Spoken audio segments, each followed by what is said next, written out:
इसी क्लासेस में बहुत बहुत स्वागत है दोस्तों। सामान्य अध्ययन के इस प्रैक्टिस सेट में आइए हम इतिहास के प्रश्नोत्तर को देख लेते हैं।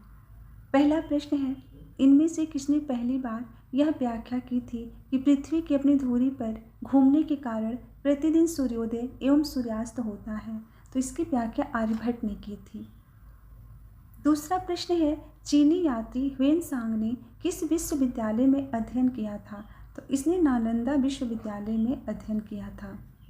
तीसरा प्रश्न है, ह्वेनसांग की भारत में यात्रा के समय सूती कपड़ों के उत्पादन के लिए सबसे प्रसिद्ध नगर कौन सा था? तो यह मथुरा था।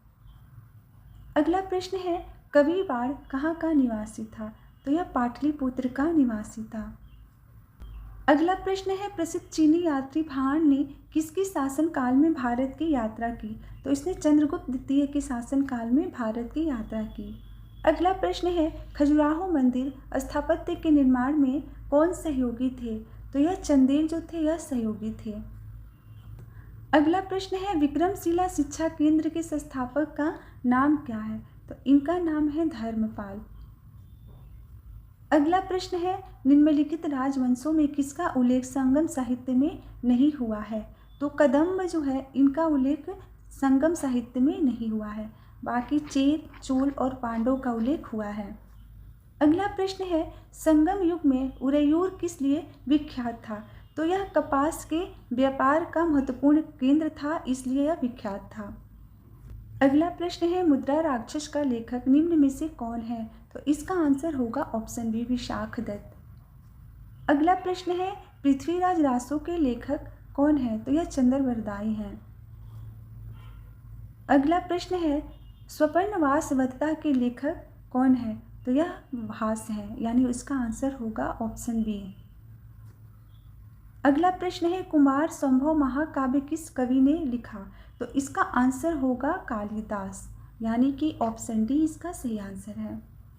अगला प्रश्न है, उस स्रोत का नाम बताएं जो प्राचीन भारत के व्यापारिक मार्गों पर मौन है। तो इसका आंसर होगा मिलिंद पन्हो, यानी कि ऑप्शन बी इसका सही आंसर है।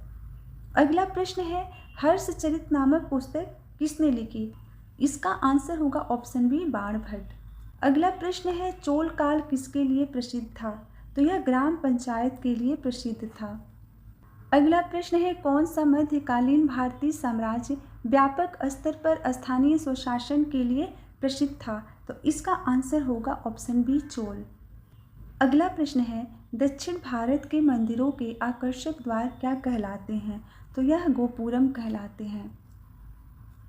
अगला प्रश्न है, गुलाम वंश का प्रथम शासक कौन था? तो यह कुतुबुद्दीन ऐबक था।